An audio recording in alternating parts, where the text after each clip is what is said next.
Good morning, everybody. We're just going to give everyone a few minutes to get into the room and kind of get acquainted with the platform that we're using, and we'll go over that in just a second. For those of you that have joined us today, could you just move over to the right-hand side of your screen? Perfect. There they come. Good morning. Give us a good morning or some kind of an emoji. Let us know how you're doing, where you're from, whatever it is. And so we can just make sure that you're hearing us okay and that everything's good to go. Hey everybody, good morning. Rochelle, Stephen, Michael, Sarah, Denise, welcome. There's come some more, perfect. Wonderful.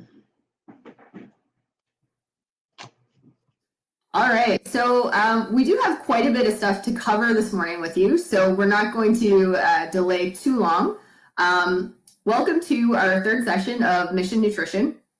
We got a lot of interesting stuff to talk to you about, and hopefully it'll be able to help you build that foundation towards that healthy lifestyle that hopefully most of us are choosing to follow over this kind of stressful, more tough time. Before I get into the material, and I know I do have an introduction slide coming up, but I want to just take a quick second and introduce myself and my co-facilitator today. So my name is Jess Hood. I am with the health promotion team in Borden, and co-facilitating with me today is Jackie Pritchard. Hey, Jackie. And yeah, we're pretty excited to be here this morning and take you through nutrients defined. So without further ado, let's get into some of the housekeeping pieces to today. The first thing I want to talk about is the Demio platform. So this is the platform that we're using for most of our webinars. I'm sure some of you have, or hopefully have checked us out already and taken some of our presentations. So the right-hand side of your screen, you're going to see the chat box, which most of you have chimed in already, which is fantastic. If you kind of click one tab over, you're going to see the polls. So with the polls, we do have a couple things for you to answer today. And it's a way for us to get information from you, but also to kind of keep it a little more interactive. What I do want to let you know is that we don't have a lot of polls throughout the presentation. So if you're the type of person that likes to just put this on your computer and kind of step back and watch it, or sit on your couch and have a coffee, or whatever it is, please feel free to do that. You won't have to be interacting too much during the actual presentation itself. The other tab is for handouts. So all three of those tabs we may be using today, so just to make you aware of that. If you do have questions as we're going, we do have the capability to give you and your camera a chance to come on the screen if you want, and we can also access your audio, so there's that option. But for the most part, what we'd like to do is just keep it strictly to the chat box. So as we're talking, if there's something you want to know about, if you want some more information or for us to elaborate, please put it in the chat box. And I know both Jackie and myself are going to be monitoring those chats as we go this morning. So we're going to make sure we can try to get all of your questions answered as we go. So that's a little bit about the Demio platform. Another quick housekeeping piece is the slide that you're actually viewing. I'm going to make an assumption that you've probably breezed over it already as I've been talking. Just hitting some key points. You cannot reproduce this presentation. It is property of the Department of National Defense, so keep that in mind. Some of the topics that we're going to be talking about are geared towards adults, and it could be sensitive in nature. So if you do have any kids around or in the house, make sure that you are using parental discretion. If you are on here and you do decide that you want to share some stories or a little bit about your experience, we ask that everybody be respectful to that. That's very important. And keep in mind that this webinar in particular is actually being recorded as well. So it can and will be viewed later. And that's important for us to let you know so that you feel more comfortable with your questions and also sharing if you choose to do so. Jackie, anything else to add in those housekeeping pieces? No, I think that that about covers it. Let's get rolling. All right, so let's get rolling. So next slide. I guess we already did the introduction, so let's go to the next one. A bit of an outline of what we're going to talk about today is we're going to talk a little bit about healthy eating and just kind of understanding the balance of things and why that piece is important.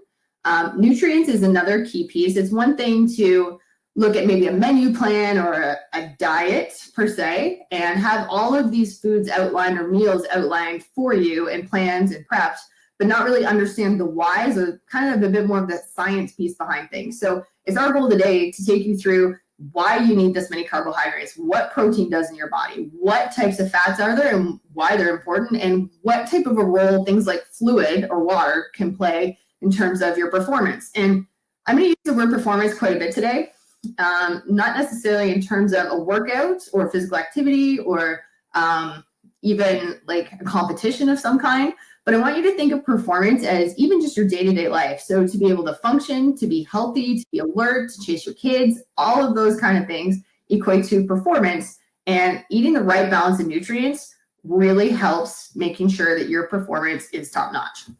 So finding that right balance, again, it is key. And we're going to give you some quick tips and tools to help you find that right balance within what it is you're doing and what it is you're eating right now. Awesome. Before we jump into the next slide, I think we were going to do that one just quick poll question right off the hop. I'm going to push that right now. Good. I forgot about that one. Good catch, Jack. No worries. So to help us get a bit more information on who's taking our webinars, we want to have an idea of who's attending. So I see most people are answering now, which is fantastic. Excellent. Okay. Perfect. So we've got a bit of a range here, which is awesome. That also helps us gear the presentation a little bit for what we're talking about. And we hope to kind of meet what you're looking for today through that. Awesome. Thanks, everyone. So switching between slides here, sorry. Jackie's our technical guru for today, so just bear with us. Let's talk a little bit about what healthy eating is. Oftentimes when we ask groups, what is healthy eating? They're able to define it pretty easily. So if I were to, let's just do a quick chat poll before we get into this, just very quickly throw it out. If you had to say in one word, what is healthy eating, what would you put out there? I'm gonna give it a couple minutes, see what we come up with. What is healthy eating? Everybody probably sat back on their couch and had their coffee, right? Because and then I do this. Yeah, Canada's food guide. So there's a bit of balance there. Balance. Healthy foods to fuel your body. Lots of color. Excellent. So when we ask that question, veggies, fruit, less fat, perfect. Oftentimes we hear minimal junk food. Canada's food guide. Lots of fruit, lots of vegetables, lots of color, having that balance. And all of those things are absolutely true. It's interesting though, because we'll ask people what is healthy eating, and then we ask, why don't you do it, right? 'Cause most people know how to eat healthy. Most people know what is good for them. The challenge is why we're not doing that as much as we could, right? So with that, that's something we're going to be talking about in the next few modules that will be upcoming, a little bit more about that mindful eating, stressful eating, and kind of the ins and outs and the whys of maybe why we're not eating healthy. But for today, we're going to talk about kind of that balance piece of things, how to balance that out. So really, healthy eating is getting the nutrients that your body needs. Okay, so that's carbs, proteins, fats, your vitamins and minerals, and so on. And also finding that right energy balance in terms of calories. So when you don't have that right energy balance in terms of calories, you're going to be lacking energy, okay, which could lead to things like sickness. It could lead to injury, all the things that are really counterproductive to, increasing your health. If you overconsume your calories, it's really that fine balance, you're going to actually store a lot more calories, which could lead to some of the same issues, actually. It could lead to also weight gain, which is something that some of us want to try to avoid. So finding that right balance of those nutrients, okay, and combined with the calories is important. And it's hard for me to sit here this morning and say, hey, you need this many calories, right? A lot of reasons for that. Everyone's different. Everyone's activity level is different. And it's really important to kind of throw that out there. Canada's Food Guide itself recommends about 2,000 calories per day, which is right on par with what most Canadians should consume. All right. What we're not aware of, and it's something we're going to be talking about again later in our webinars as we go, how much calories are in some of the foods we eat. Sometimes we grab a quick drink at, say, Starbucks or Tim Hortons, and we're like, oh, it's just a drink. And then when you actually look at it, it could have up to 500 calories, right? So it's not filling, it's definitely not nutrient dense, and it's giving you way more energy than you require from that one treat. And it doesn't mean that there's not a place for that. There definitely is. You just have to know how to balance it. Mm-hmm. Makes sense? And I see some questions coming in. Do you ladies agree with pre-workout supplements? Ooh, that's a good question. There's a lot of, and I'll answer it very quickly before we move so that I can address it. There's a lot of information out there on supplements. I think in order to choose a supplement, you have to really do your research on it. I think I would need to know exactly what was in it and if it was actually like standardized and has been checked and is validated, because there's a lot of issues with supplements on the markets right now. So just some kind of key things to take in mind there. If you are interested in learning more about supplements, and you can slide on over to our CAF Connections page, and a lot of our health promotion teams will be doing briefings on supplements and sports supplements. I know next week we in Borden will actually be providing a before, during, and after physical activity webinar as well, which we'll talk a little bit more about supplements then.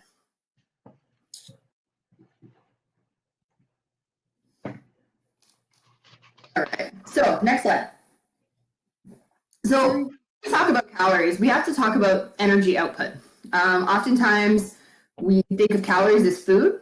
I want you to try to think of calories as fuel, right? So this is the stuff, this is the gas that you put in the car that makes it move.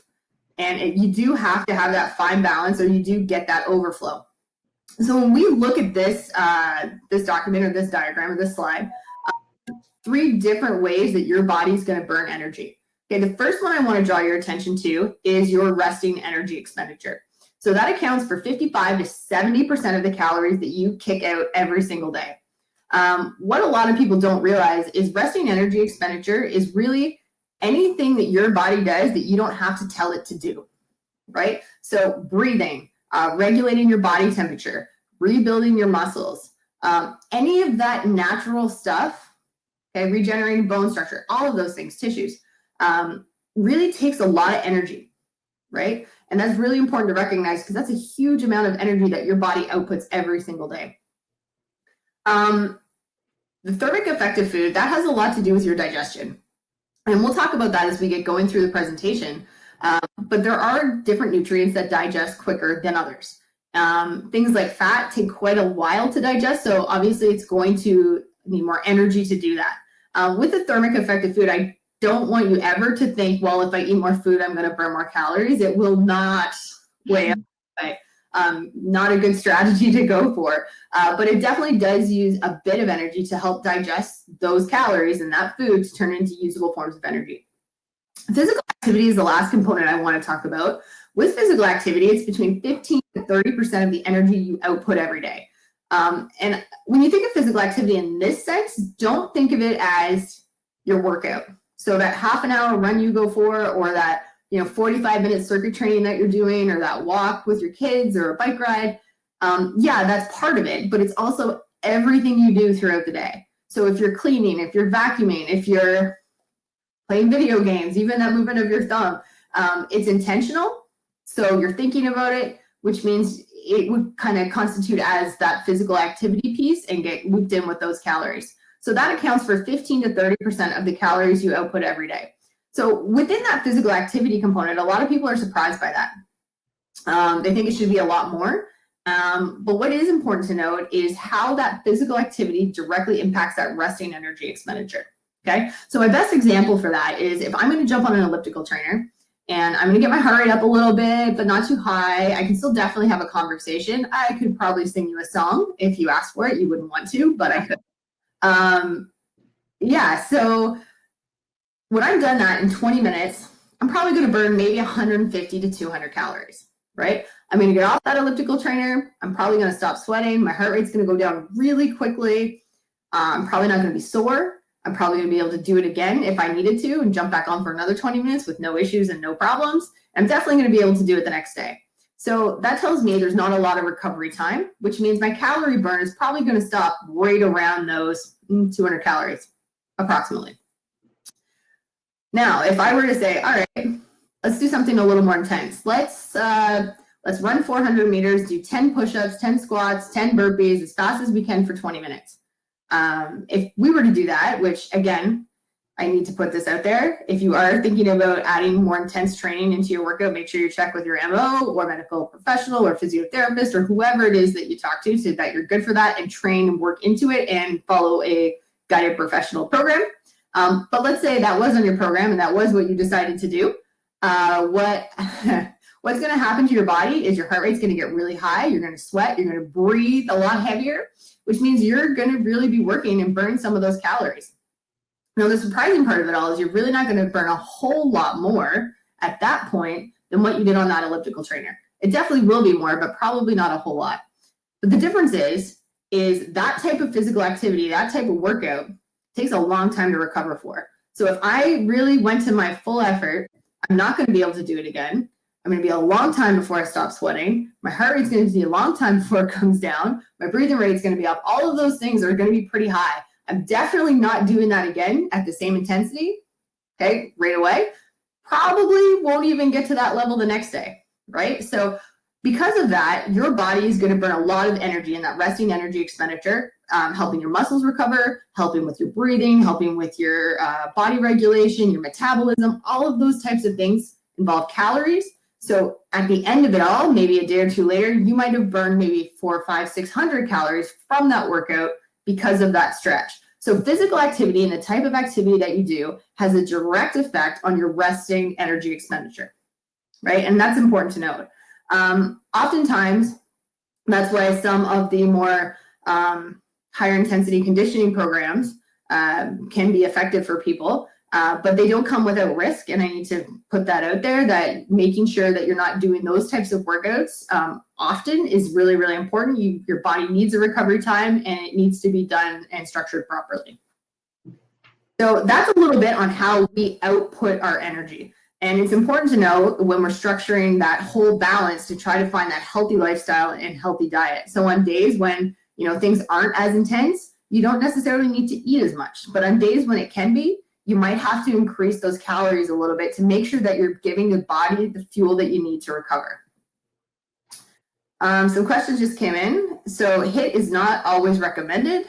How much would you recommend weekly if you were to do a HIIT program?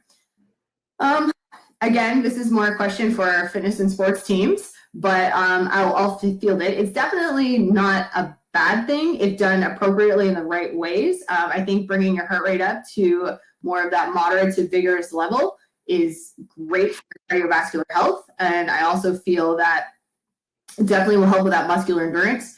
But you do need the recovery, and you do need to make sure that if you are doing any high intensity training, that your mechanics are correct, your form is correct, and that you're progressing through it appropriately and not just jumping into any type of program like that. So for me, as an example, I tend to do some kind of HIIT training maybe 3 times a week, leaving those recovery days or those lower impact days to give my body a chance to recover and, so I can get more out of that next workout. Okay, next slide. So the key nutrients we're going to talk about today are, Jackie's going to pull these in. My favorite one, first, carbohydrates. I am a huge carbohydrate fan. I absolutely love them. So I'll be talking about those today. We're going to talk about protein, fat, vitamins, minerals, and also fluid, not necessarily in that order. The one thing I want to point out with this too is 3 of these things give us calories: carbs, proteins, and fats. But there is one other thing that we do not put on our nutrient list that will give us calories, and a lot of people don't think about, and that's alcohol, right? So carbs give us 4 calories per gram, protein 4 calories per gram. Fat is actually a very condensed form of energy. It gives us 9 calories per gram. Alcohol will give us 7 calories per gram. So when you're choosing some of those types of products, you have to remember that not only are you getting maybe calories, which whatever's mixed in there, but you're getting it from the alcohol itself too. So just a quick note on that. All right. I think we're going to move and talk about fluid first. All right. So you're going to notice that our slide says fluid. It doesn't necessarily say water. And that's important to note because you can get fluid from a lot of the things that you consume. You can get it from your fruits. You can get it from your veggies. You can get it from having a glass of water. You can get it from your juice, all of those types of things. And we even actually include things like tea and coffee in there as well. At one point, it was thought to be more of a diuretic, but recent research and evidence-based studies have shown us that it really doesn't affect as much as we thought in terms of fluid loss. So we actually count that as well.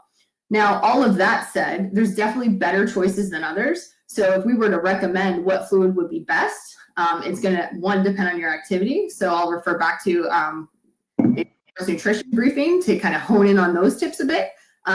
It's also going to depend on how many calories you put out and what you're looking for out of that fluid, okay? When it comes to fluid in your body, you have to remember it affects you more than any other nutrient out there. So if you are physically active, if you are, let's say, a triathlete or a runner or someone doing circuit trainings and that kind of thing, it is more important than your carbs, proteins, fats. It will affect you more than anything else. So it's something you really have to pay attention to, okay? On average, we need about 8 glasses of water per day. That's an average, okay? We're all different sizes. We all do different things. We all have different metabolism. So it's important to note you have to find that perfect mix for you. This is a guideline, okay? And it's important to do some of those trial and error things. So if you are an athlete out there and you do at some point maybe have a race or a competition coming up, you have to train your food the same way you train your body. You have to get used to it. So knowing what you feel like if you're not getting enough fluid. So for some people, it's a headache, maybe it's muscle cramping, they're just tired, maybe it's that parched mouth. It could be a various things. But it's important to really dial in on how you feel so that you can recognize that really quickly. Your body is about 70% water, okay? Muscle versus fat. Muscle is about 70 to 80% water, where fat is about 30 on average. So that just goes to show you, like, muscle has a job to do. It pushes, it pulls, it moves you around. It is what's going to keep you upright. So if it's not hydrated properly, it will affect any type of performance that you do, right? It could just even be as simple as you're not getting in enough fluid throughout the day, so you're tired or your mood might change. Okay, there's all of those little subtleties that can happen just from hydration. So it's really important to note that. Just saw a question in there that we must have missed.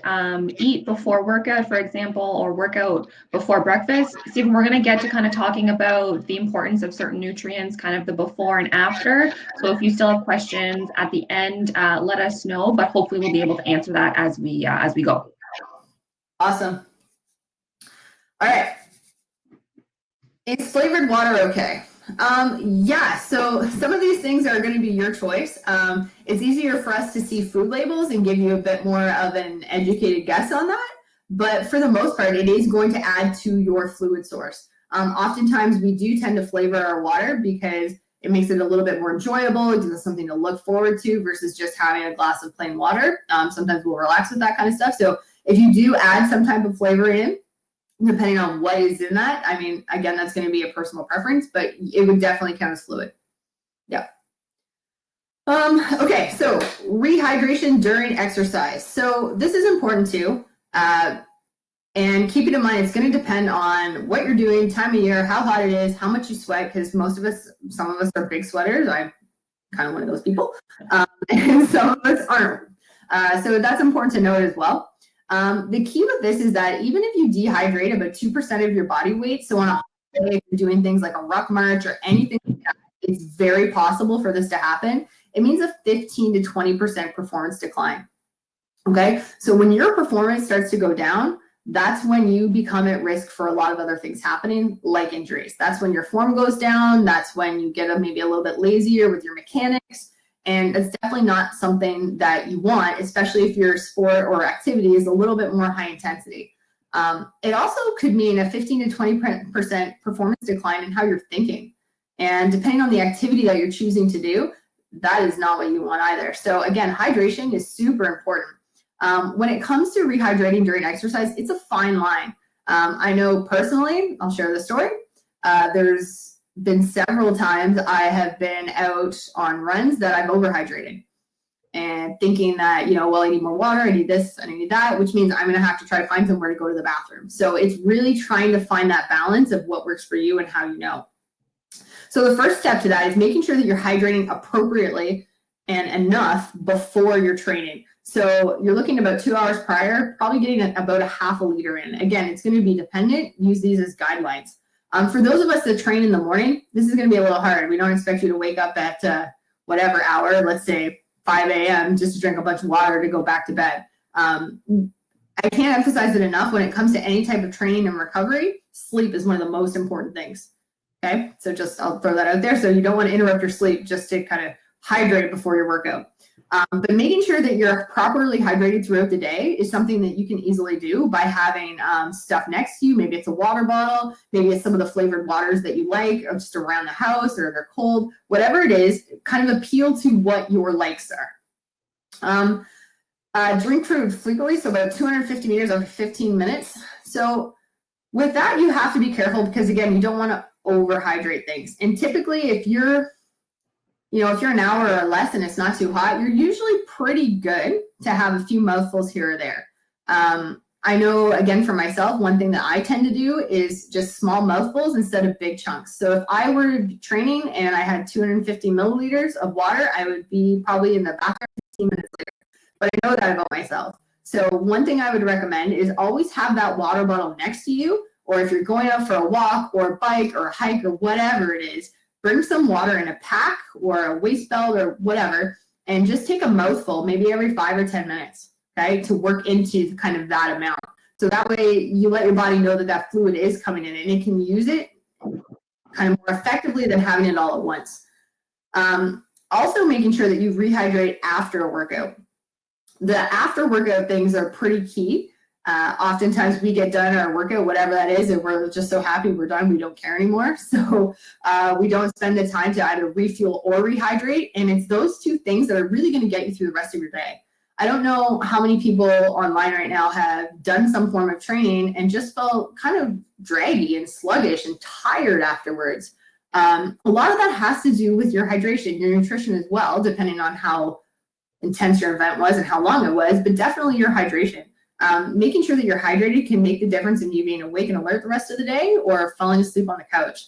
And I know that might sound kind of strange, but from personal experience, it really is a game changer. So making sure that you have everything you need to make sure that you're successful, because fluid is one of the most important things that you can pay attention to when it comes to healthy eating and having that healthy balance. Any other questions about fluid or water before we jump into carbs? Give it a second. All right, your favorite, go for it. My favorite. I love carbohydrates. I've said that, I think this is the second or third time now. Carbohydrates are really your happy fuel. So I find that they are the one food that tend to give me the most energy to do what I need to do. But they also have such a bad rap, and I'm going to get into that in just a second. When it comes to carbohydrates, they're 4 calories per gram. So 45 to 65% of the energy that you get from all your food should come from carbohydrates. Now, when I say carbohydrates, please don't get confused thinking that I am like eating up on chips and candies and chocolate bars and all that stuff. That's not what I mean by carbohydrates. I mean the healthy carbs. So like your whole grains, your fruits, your vegetables, those types of things. All of those things are carbohydrates, and oftentimes people don't realize that those actually are considered carbs. So some people will say carbs are bad, but carbs are really where you get a lot of those vitamins and minerals that you need for your body to function. So when we talk about carbohydrates, it's a source of energy for your food and fuel for your brain and your muscles. So for some people who have chosen to be on low carb diets for whatever reason it is, whether it's recommended by a medical professional, which they sometimes are, you don't always have the same amount of focus or thinking capacity, and it can definitely alter your moods as well. Maybe some of you know people who have tried low carb diets, and it could potentially change the way that they interact and those types of things. Maybe, maybe not. It is going to be person dependent, but they really are that fuel for your brain and your muscles. So if you're not fueling your brain and your muscles appropriately, you really can't expect them to work the way that you want to, right? So when it comes to intense exercise, they're really one of the only fuels that you use. So fat can be used as a fuel source, absolutely. But carbohydrate is your most efficient fuel source. Okay, so I know a question came through earlier when we were talking about eating before a workout from Steven, so I'm going to address that right now really quickly. Carbohydrates also digest the quickest, right? So you have your simple and your complex carbohydrates. Those simple carbohydrates digest fast. So should you eat before a workout? I always do. again, I'm a carb fan. I think it gives your body that jump, that kickstart, and it gets some calories into your system that your muscles can use right away, right? And I think that's really, really important. It doesn't mean you won't get through that workout if you don't, but it means you could have a much better workout if you did, right? So learning, and for those of us that don't like breakfast or that don't like eating right before workout, it is going to take time to get used to it. Again, you got to train your nutrition the same way you train your body.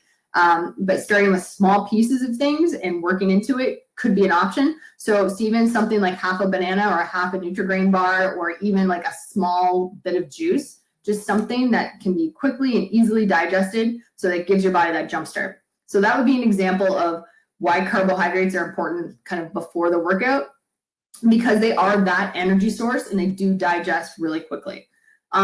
Carbohydrates, like anything else, if you overeat them, they will get stored as fat, okay? That's true to protein, and that's also true to fat as well, right? So it's not just carbohydrates that if you eat too much, then they get stored up. It's true with any of those nutrients. So that's really important to emphasize as well. So let's jump to the next slide. So, and I already talked a little bit about this. We're not going to go into it too much in detail, but when we talk about carbohydrate foods, we need to talk about making healthier choices. Carbs are in a lot of the foods that are out there.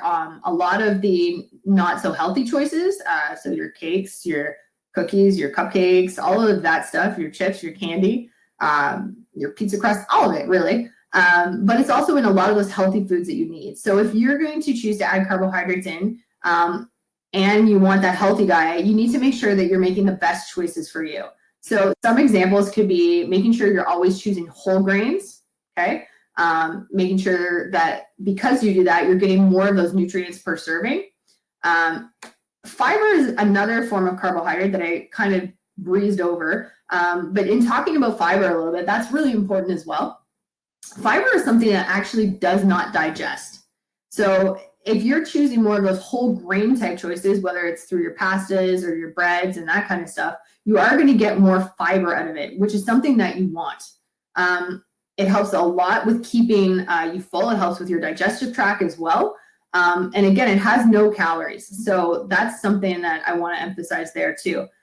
Times you want to stay away from high fiber is anywhere near a workout, right? Because it does take a little bit longer to digest than your simple and complex carbohydrates. It could really affect your type of training. When you work out, what happens is the blood pulls out to your extremities. So it pulls to your legs, pulls to your arms, whatever muscle groups that you need to use for that workout. If you're putting something in your body that's high in protein, fat, or fiber, that means that the blood's then pulling to your stomach, right? And that's going to slow you down. It's going to maybe lead to cramping. It could lead to you trying to find a bathroom. It could lead to a lot of things. So making sure that you kind of stay away from the fiber close to a workout is really important. Some of your best carbohydrate choices are your veggies and fruits. Vegetables have a lot less, most do, calories than fruits do, and they're very nutrient dense. So if you are the type of person that loves snacking and you like to have stuff readily available and you just like to eat for whatever reason, veggies need to be a go-to choice for you.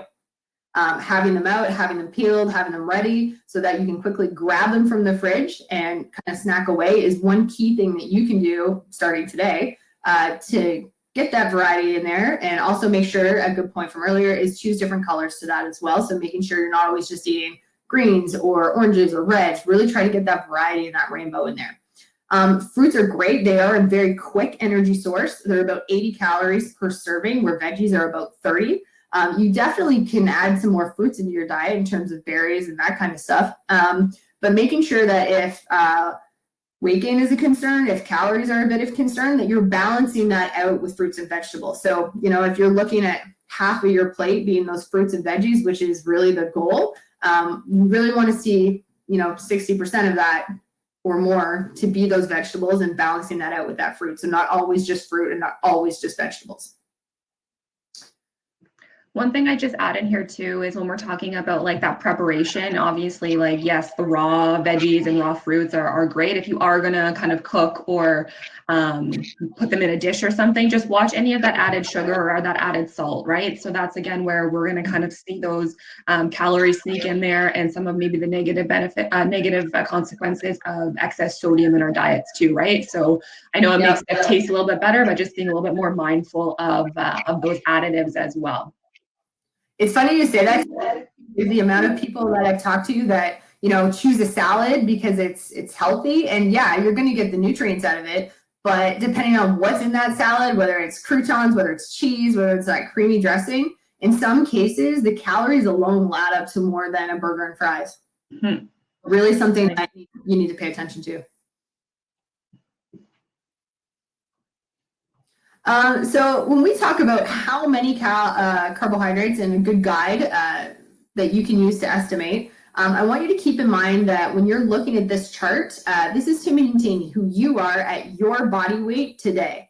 So it's not something that is going to kind of shift too much.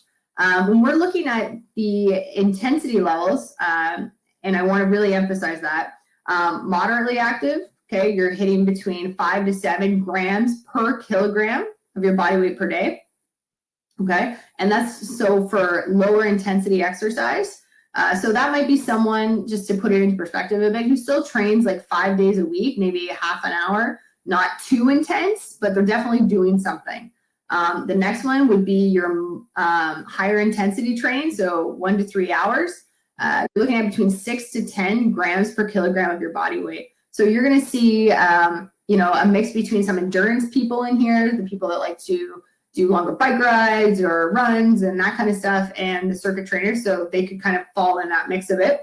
You're extremely active, so this would be someone who has a job that's keeping them busy all day long. So maybe it's something like a mechanic, maybe they're on their feet, maybe they're lifting heavy stuff, moving around, but also highly active maybe in the evenings on top of that. Maybe they're playing soccer or joining a sport or doing endurance training. You're looking at between 10 to 12 plus grams per kilogram of your body weight per day. For anyone who is overweight or maybe trying to lose weight or physically inactive and would be considered sedentary, okay, we definitely drop those carbohydrate requirements. So we're looking between 3 to 5 grams per kilogram of your body weight per day. And Michael, you have a question, so I'll read it loud. So if you want to lose weight, how do I use this chart to determine the calories to have? This chart will help you with the carbohydrates. Okay, so I think that's important to emphasize, and it will give you an idea of how many grams of carbohydrates that you should be eating. To put it into perspective a little bit, a bagel, as an example, has about, I think, between 40 to 50, depending on the size, maybe a little bit less grams of carbohydrates. So it might be a lot easier to get those carbohydrates in than some of us think. So I just want to put that out there. I think, Michael, after we finish through protein and fat, we might have a better answer to your question when you see how the rest of the nutrients kind of fit into the picture of the puzzle. Awesome. All right. All right, let's switch gears a little bit here and talk about the ever popular protein. So when we're looking at protein, we are looking at 4 calories per gram, as just mentioned at the beginning. And we're expected to eat about 10 to 20% of our caloric intake from protein on a daily basis, right? When we're talking about kind of what protein's really good for, we automatically kind of think about building those muscles, getting stronger, getting those gains in, and really kind of that recovery piece. And that's absolutely true. We do have to look a little bit beyond that though too, and protein serves a ton of other roles within our body. A big one being kind of that hormone production. So being responsible for insulin production, which is super important in the maintenance of those blood sugars. Also enzyme production, it acts as a carrier for a ton of other nutrients as well. So kind of broadening our mindset of what protein is kind of role is in our body is super important to kind of get a better understanding of why it is necessary. The one thing that we like to consume protein for is because it does help us feel fuller a little bit longer, right? It is a little bit, typically the foods are going to take a little bit longer to digest, and it helps us kind of stay satiated for a little bit longer. Say that 10 times fast. When we talk about kind of the recommendations for how much protein we should be eating, this is where we tend to often hear that if a little bit of protein is good for me and it does all these jobs, particularly related to like building muscles and getting that bulk, a lot must be better, right? Unfortunately, that's kind of not the reality of the situation when it comes to protein. And as Jess already mentioned, when we're over consuming protein, it's actually going to be stored as fat. When we're looking at what the requirements are it is kind of based on your body weight, but typically the average person needs only about 1 gram per kilogram of their body weight per day in protein. So we'll kind of get through a few of the foods here in a second, and then we'll again show that table that hopefully will help you break down kind of what the requirements are based on your activity level, because again, it is individualized. When we're talking about where we get our proteins from, we'll talk about foods in a quick second here, but oftentimes we're going to be able to get the amount of protein that we need from eating a balanced diet. We're not necessarily going to need to turn to focusing on things like protein shakes or high protein foods and really trying to focus on getting those protein packed meals into our diet. Oftentimes, if we have that foundation of healthy eating and are kind of working on that balance, we're going to get the required amount of protein to kind of meet our nutrient requirements. When we talk about protein foods, obviously the first one that kind of comes to mind is typically like your meat and your meat and alternatives. A ton of other foods contain protein, and it's really important to kind of get that variety in your diet as well when we talk about protein foods.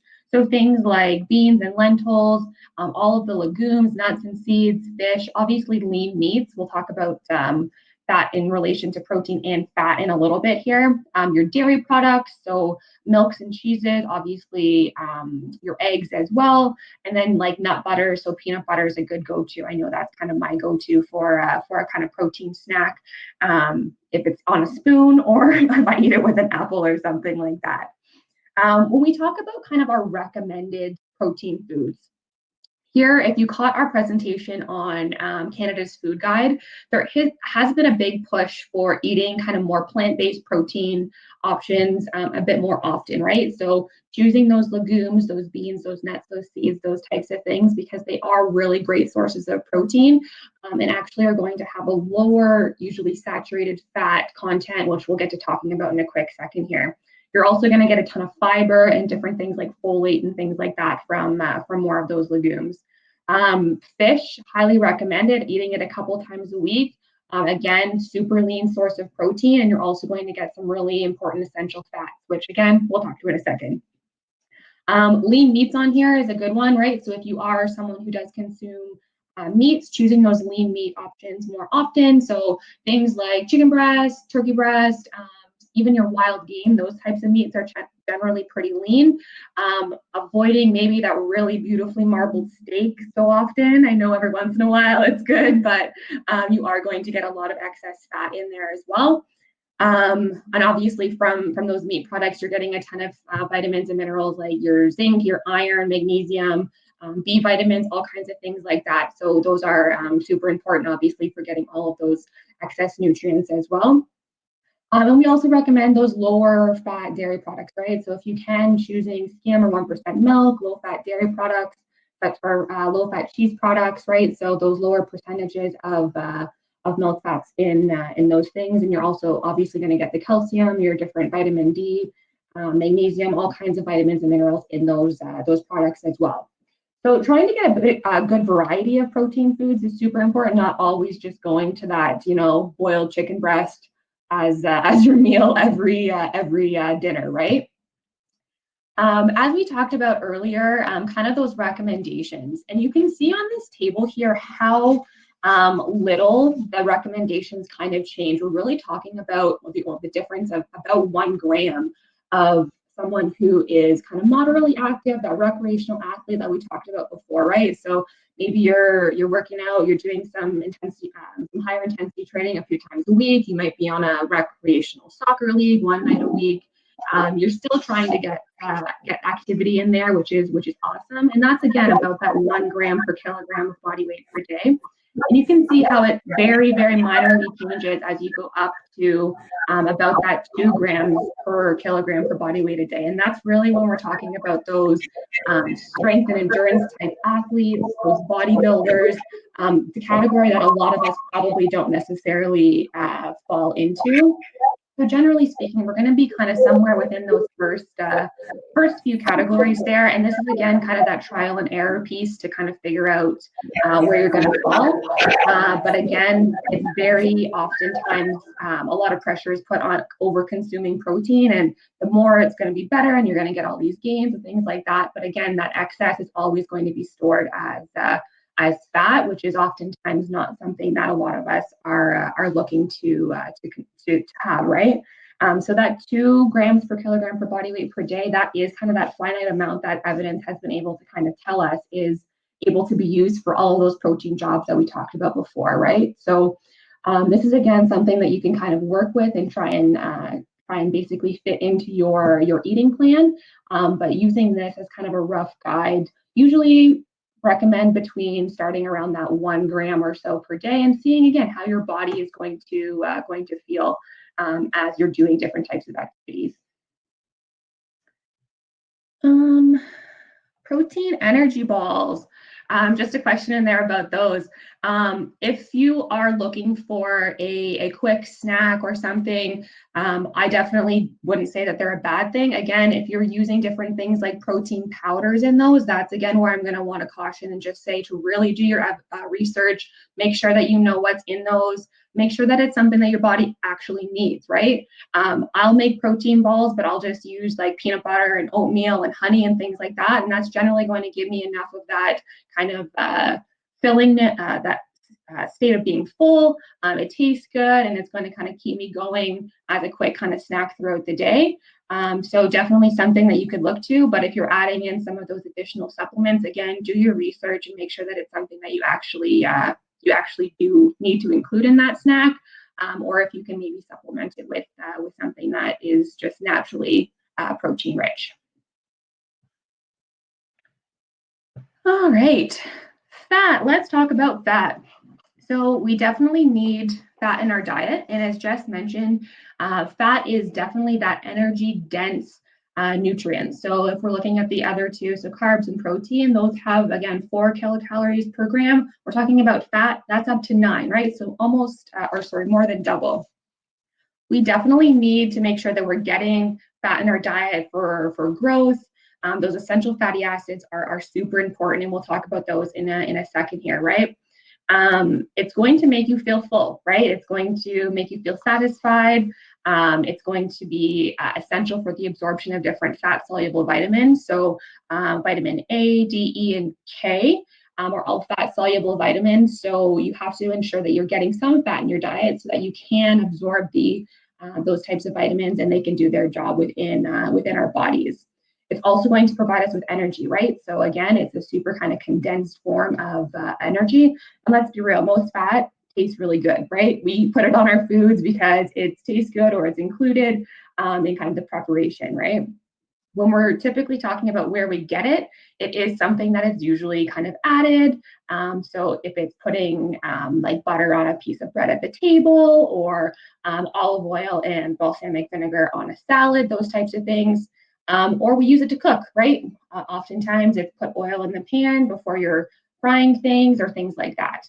We're also going to see a ton of fat added when there's foods being processed for preservation or basically just to kind of keep things shelf stable. And obviously there's going to be naturally occurring fats as well. So let's talk a little bit about what types of fats are kind of our good ones and our not so good ones, because there definitely is importance needing to be put on understanding which is which so that we can make those healthy choices.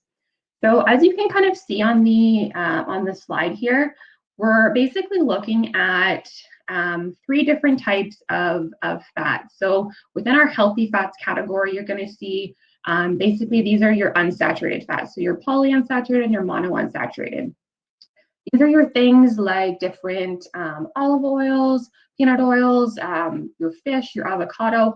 All of these types of unsaturated fats are the ones that we want to recommend that you choose more often.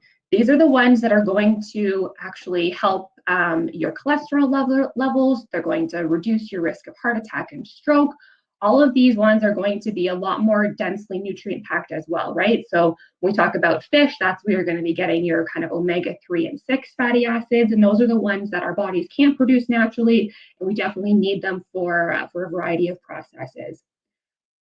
These are the ones, again, I like to basically say if they're liquid at room temperature, if you're talking about oils, they're probably an unsaturated fat and a good go-to.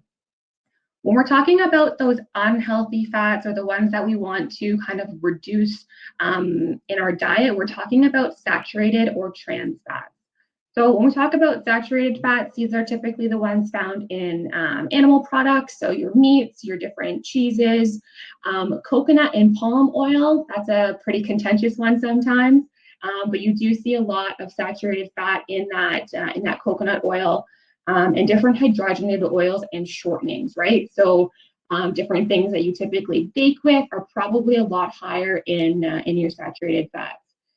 These are, again, things that we want to try and reduce in our diet because they are going to potentially increase your risk of heart attack and stroke and a variety of other cardiovascular issues as well. If we're talking about kind of the good, the bad, and the ugly, when we get to trans fat, that's really where we're talking about kind of the ugly. These are what we typically find in commercially prepared foods. So things like French fries, chips, cakes, donuts. Basically, I like to say if it can live in a vending machine and it doesn't need to be refrigerated, it probably has some form of trans fat in it. I did see a question come in there about pizza crust. If it is homemade, you're probably going to not have those kind of commercially prepared different types of things in there that are going to be making it shelf stable. So you should be okay with your homemade pizza crust on that front.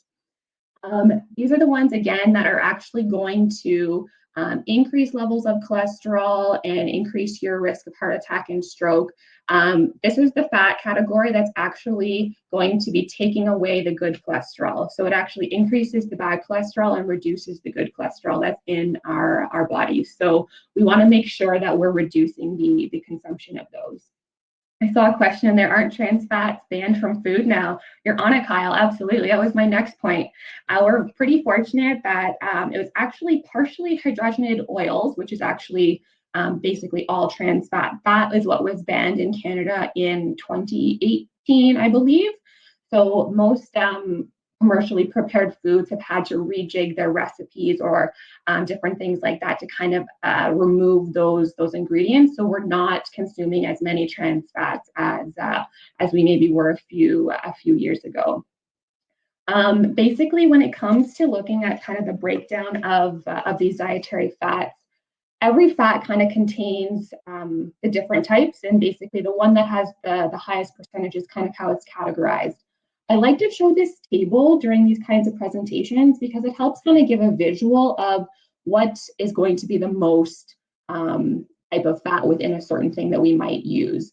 So the one that I usually draw attention to there is at the very bottom. So that coconut oil, which kind of has been a bit of a trend. I think it's kind of tapered off a little bit now, but a few years ago, it was kind of the go-to for cooking. You can see that it's 92% saturated fat and very small percentage of those unsaturated fats, right? So you're still definitely much better off choosing a thing like anything like your safflower oils, your corn oils, those types of things that have a much lower percentage of those saturated and trans fats in them. So I like putting this up there just to kind of see visually how things kind of get broken down there and make some decisions based on that. Basically, when we're kind of wrapping up looking at fats here, generally speaking, we do want to kind of reduce that total fat intake because as a society, we do tend to overconsume different fat products kind of beyond that recommended percentage that has been put forward there. So just being a little bit more mindful and conscious of what foods actually do contain fats and what kind of fats they're in them, right? So we want to reduce that intake of saturated and trans fats and kind of transition more to the consumption of those unsaturated fats more often than not, right? A few kind of things to be mindful of when you're looking at the label. I know it's really small on there, but most times the labels will only list the saturated and trans fats. You have to do a little bit of math there to kind of see what your unsaturated fat content kind of looks like. So by just adding those together and then looking at the total and finding the difference, you'll be able to figure out what the unsaturated fat content looks like. And I'll do a plug now. We're doing a label reading course next week at this time. So now we'll take you through the whole label and kind of give you the breakdown on that. But being a little bit more mindful of kind of comparing different foods, looking at kind of those serving sizes, how your food's prepared as well, right? So kind of one bring around the pan versus kind of filling the whole bottom of the pan with your oils, because all of that is going to be going into the food that you're eating, right? So just kind of being mindful of that as well. And kind of that last point there, if you can kind of separate some of them, put the fats on the side or trim the fats off of your meats and things like that, that can be another way of kind of being a little bit more aware of the fat that you are consuming. Any questions have popped in there about fats before we kind of look at wrapping things up on this category? I think we had one from Lenora, but I just want to check in. Did that chart that Jackie provided help answer your question? I'm going to put you on the spot, wherever you are. I can go back to it there for a second. This one. Yeah, that's the one. And you see canola, corn, sunflower. Most of those, and we can just kind of speak quickly, you're going to see that they do have a much, much higher percentage of those polyunsaturated, monounsaturated fats. So generally speaking, those would be your better choices, just based on the fact that they do contain less saturated and trans fats. Corn oil one should not consume. Let's see. Based on kind of our table here, it is a little bit higher in terms of the saturated fat content compared to maybe something like sunflower or safflower or canola, but definitely still has a lot more of those unsaturated fats in it. So definitely still something better than, say, choosing butter or hydrogenated margarine or something like that. Anything else you want to add on that, Jess? Or like I wish I could give you a better answer onto why you were told that. My typical go-to with those types of things and not knowing your situation or who you are is, you know, who told you and potentially why or what was the reasoning they gave you.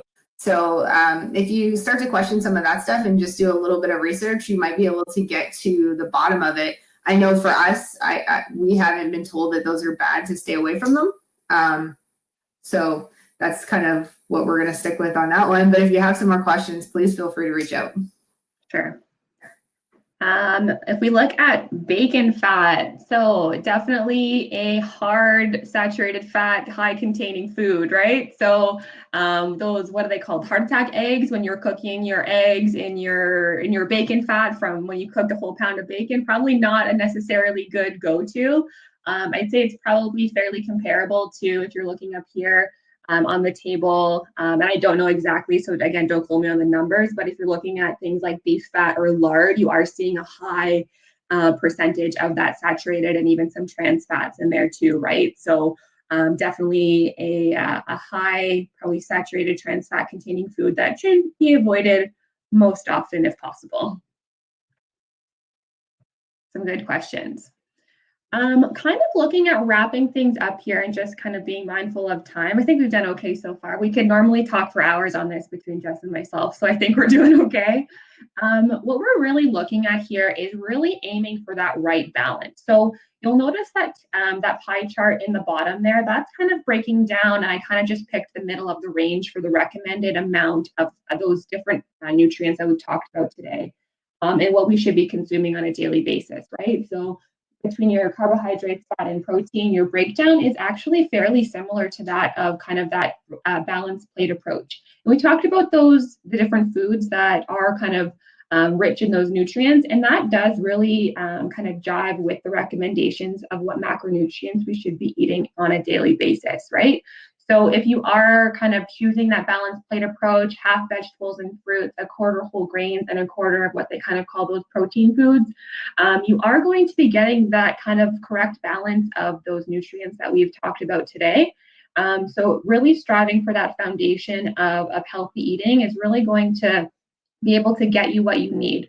Obviously, if you are participating in some sort of training program, or you have different weight maintenance goals, weight loss, weight gain, whatever that might look like, there's obviously going to be changes and different recommendations of those macronutrient breakdowns. But generally speaking, if you are able to kind of use that balanced plate approach as your go-to, you'll be pretty set in terms of getting the right amount of macronutrients that you do need based on what we've talked about today. As I've mentioned already, next week is kind of going through label reading. So the other two specialists from Borden, Nat and Braden, will be kind of breaking down food labels and really helping you understand what is kind of written on there and how to interpret those. So would highly recommend that you can catch that. A few great resources in terms of nutrition. We always recommend Canada's Food Guide.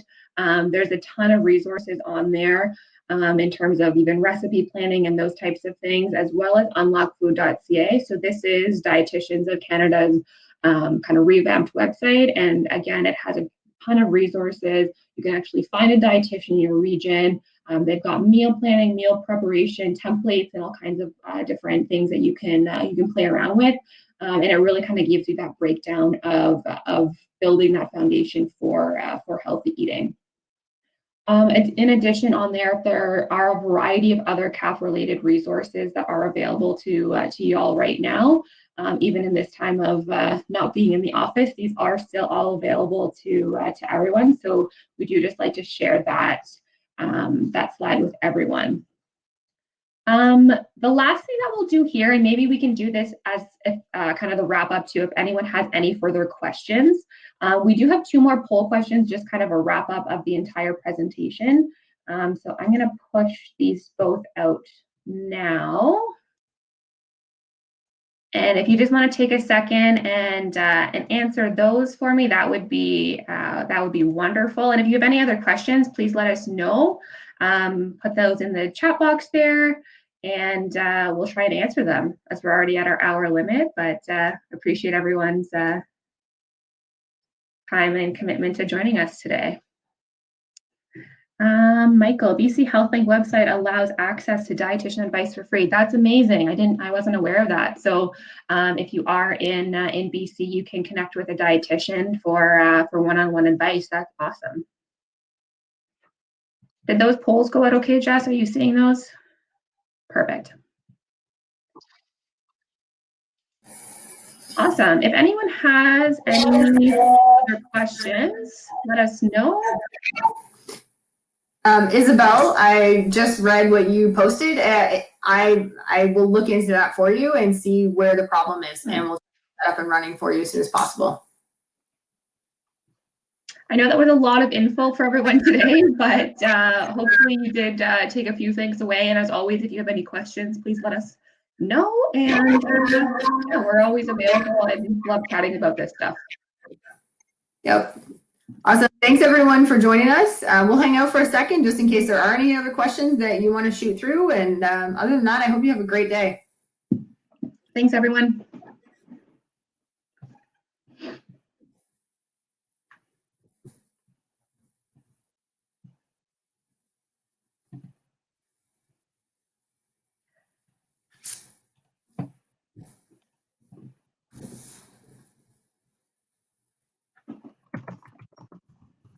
All right, Jackie, I'm probably going to jump off. Sounds good. Alrighty. See ya.